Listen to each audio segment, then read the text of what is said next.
கடந்த முறை திமுக குறைவான தொகுதிகளில் போட்டியிட்டு தான் எப்படி ஒரு பின்னணிக்கு காரணம். இந்த நிலையில இந்த சட்டமன்ற தேர்தலில் அங்க எத்தனை தொகுதிகளில் போட்டியிட நீங்க திட்டமிட்டிருக்கீங்க?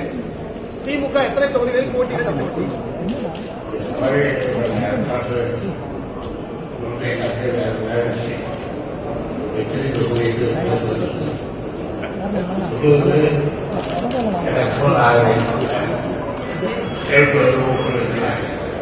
தேமுதிக மீது தேமுதிக வரும் என்கிற நம்பிக்கை இழந்துள்ளது சொல்லுவீங்க. தேமுதிகவுடன் பேச்சுவார்த்தை நடைபெறுகிறது. தேமுதிகவுடன் பேச்சுவார்த்தை நடைபெறுகிறது.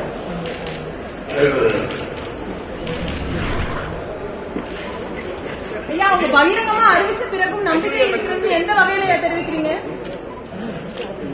தேமுதிக பகிரங்கமா தனித்து போட்டி திமுகவுடன் கூட்டணி இல்லைன்னு அறிவிச்சிருந்தாங்க. இருந்த போதிலும் தேமுதிகவுடன் பேச்சுவார்த்தை நடக்கிறதுன்னு சொல்லி குறிப்பிட்டிருக்கீங்க. அந்த அளவுக்கு நம்பிக்கை இருக்கிறதா? எப்பொழுது கூட்டணி தொடர்பான அறிவிப்பு வெளியாகும் எதிர்பார்க்கலாம்?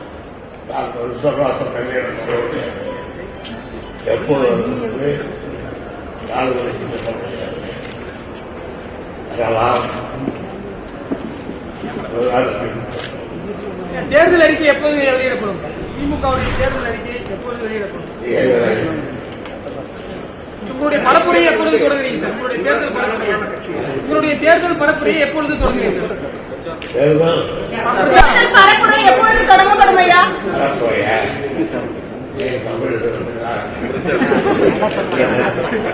ஒரே ஒரு கேள்வி. ஐயுஎம்எல் உங்களோட நீண்ட காலமாக தோழமை கட்சியாக உள்ளது. ஐயுஎம்எல் இப்ப மனிதநேய மக்கள் கட்சி ஜவஹர்லால் உங்களோட வந்துள்ளார்.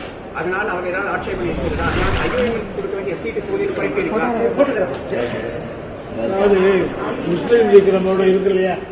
முஸ்லீமுக்கு ஏற்கனவே நம்மளோட இருக்கு. இப்போ மறுமலர்ச்சி மனிதநேய கட்சி வரல. அதனால முஸ்லீமுக்கு கொடுக்குற சீட்டு குறையுமான்னு கேட்க